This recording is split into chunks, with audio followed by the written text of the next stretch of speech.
Welcome back, everybody, to the MWBL podcast. This is going to be episode 3. And today, joining us, we have Xavier Hernandez. What's up, guys? Junior Pelicas. What's up, guys? Andrew Robison. What's up, guys? And Andrew Maki. What's up, guys? All right, we're going to hop into our first topic, which is going to be our All-Star game that occurred today. The NL beat the AL 10-7, and our MVP is in our call with us, Junior. And how do you feel about your performance today, Junior? I did pretty good. Is that all? I feel like our whole team, we had a good team, great team. We just all performed better. We all clicked. It was pretty good. It was a good day. You gotta believe that everybody in the NL kind of just molded together because they all worked together to win. Oh yeah.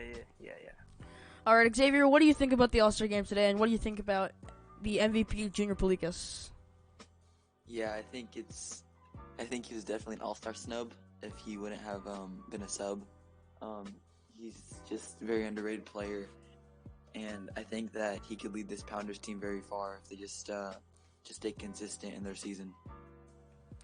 All right, thank you, Xavier. Andrew, what's your opinion on Junior Pelicas winning MVP and the NL winning? I'm happy that the NL won because I was playing for the All-Stars, and really proud of Junior for winning that. My teammate, love to see him prevail and do good. Yeah, that's all I got. Short and sweet from Andrew Robison. All right, we're going to end off the All-Star game with Andrew Maki, who was on the AL squad. How do you feel about what happened today, losing to the NL 10-7, and Junior winning MVP? It was a tough loss. Sometimes that kudos to Junior. He came out of nowhere. He really surprised all of us, and their team is just better. Short and quick from Andrew Maki, and we're going to be moving on to our next topic. This was from the Home Run Derby, where John Paul Campos had a stellar day at the plate, just smashing all of them home runs, and had a stellar second round with 10 home runs. And we're going to start off with Andrew Robison. What do you think about JP winning in the Home Run Derby and the finals against Nick? Well, I didn't think he was going to win it at all because in that first round he only hit one homer, and he barely won in just a swing off against Andrew Robison, who was a sub and hadn't hit any homers this year. So I doubted him from that moment. I didn't think he was going to do anything just because of that first round performance. But he definitely shocked me. He came out the second round firing with 10 homers in the second round. It's the best I've ever seen in the Derby. And yeah, just props to him on his win. Thank you, Andrew. We're going to be going over to our other Andrew. How do you think about JP winning the Home Run Derby? Yeah, he really shocked me. I'm gonna have to agree with Andrew, saying that I really underrated him. I really didn't think he was gonna win it, and then he had that 10 home run performance, and it changed my mind. Thank you, Mackie. We're gonna go over to Xavier.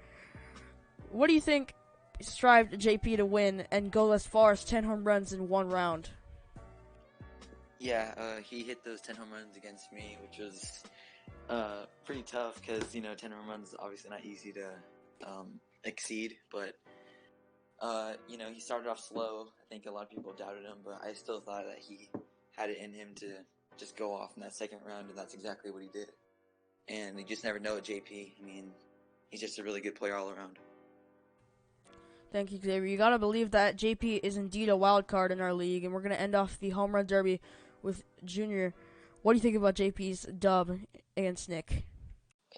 We can all agree that no one thought he was going to win that. And then when that second round hit where he hit those 10 home runs, I'm pretty sure everyone or a lot of people thought that he was going to beat Nick. And then Nick did put up a good fight. What was the final score, 5-4? Yeah, I believe so. It was something like that. So, yeah, he put up a good fight. Kudos to both of them. They did a great job. Thank you, Junior. We're going to be moving on to our next topic, which is going to be the playoffs, which are coming up soon. And the word the thing that's circulating around everybody's minds right now is who is going to be going to the World Series. And by the way the looks of standings look right now, it's really just a toss-up. And we're going to start with Maki. Who do you think is going to be making it to the World Series this year? Yeah, there's a lot of good teams out there. It's gonna be a really exciting postseason. World Series, just because I think my team's gonna come out of nowhere. We're just gonna go off in the postseason. All right, bold words from Andrew Maki saying that the Cheese Weasels will go that distance and make it to the World Series. And we're gonna go over to Andrew Robison. What do you think? And who do you think is gonna win the World Series and possibly get snubbed out of a win? In the AL, I got the Blue Whales easily making the playoffs. The other spots to me is a toss-up.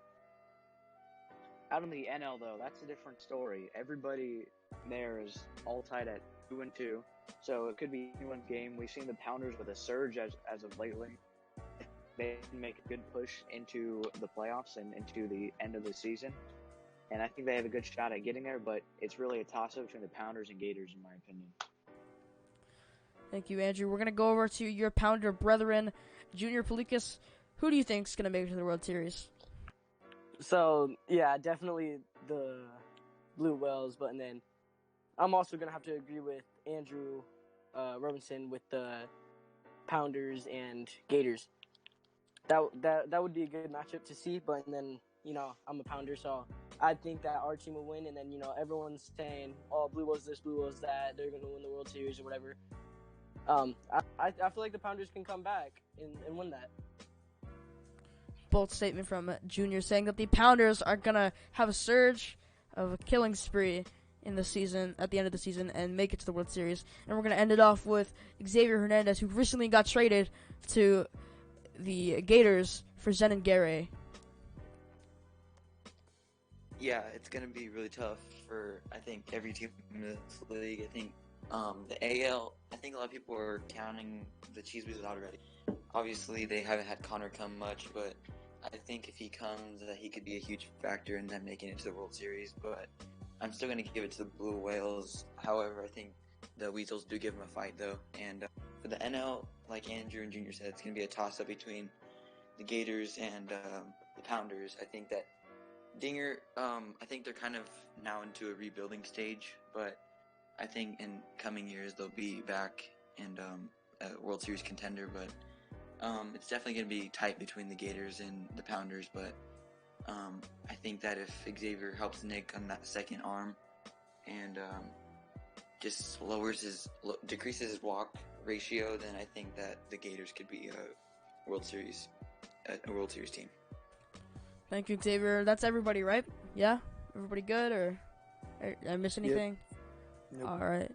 We're going to go on to our Monday games, which is going to be the Blue Whales versus Pounders and Gators versus Neverlands. And we're going to start with the Blue Whales and Pounders because that's going to be our first game on Monday.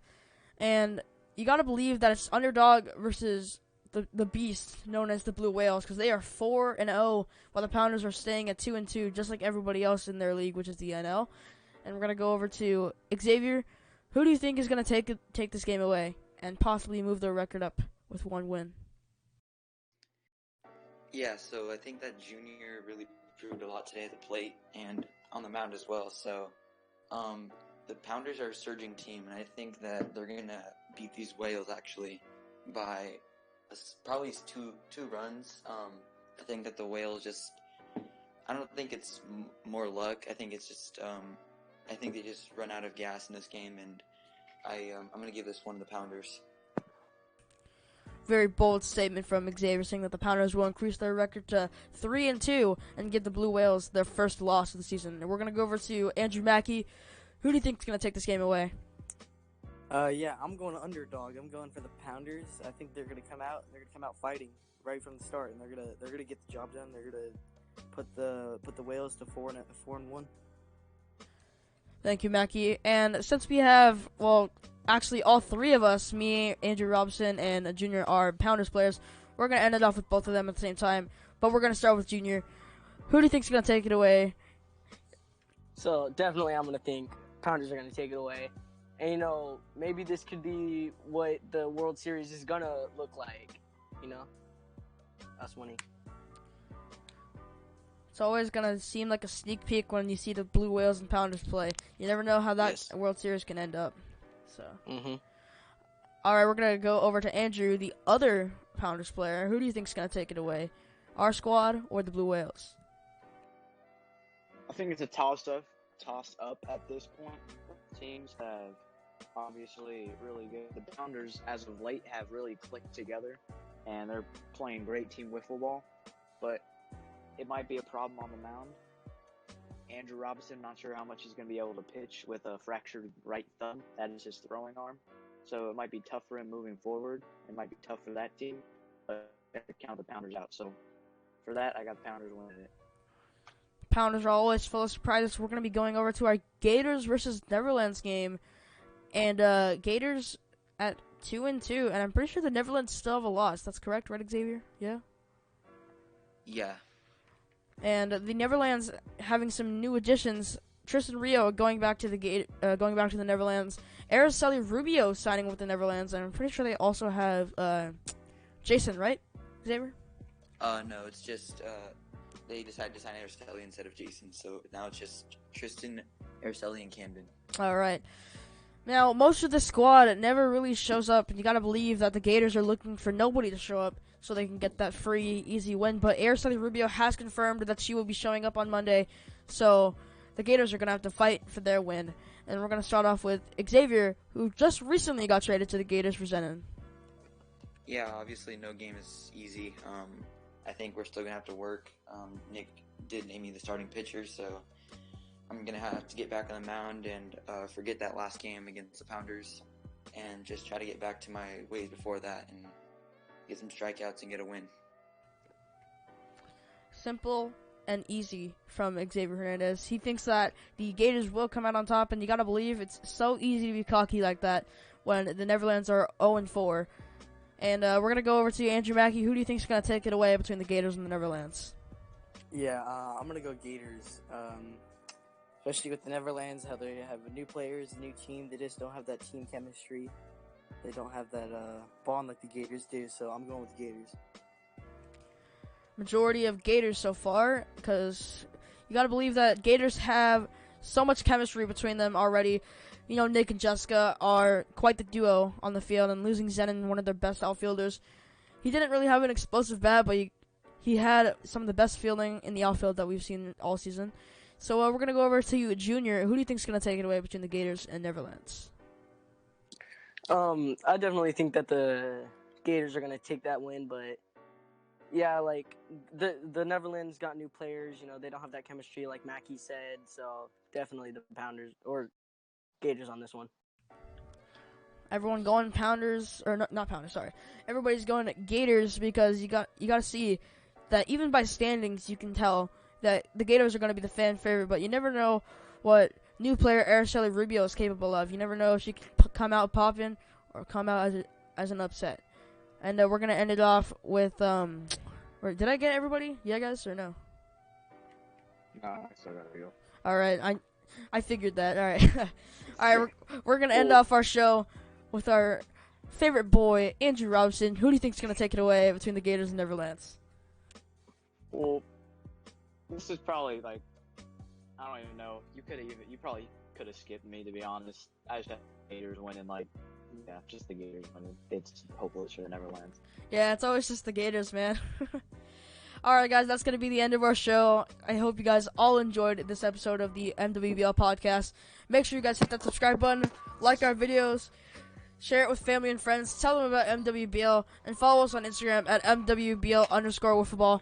And, guys, you guys want to say bye to the crowd? Say bye to all of our viewers watching?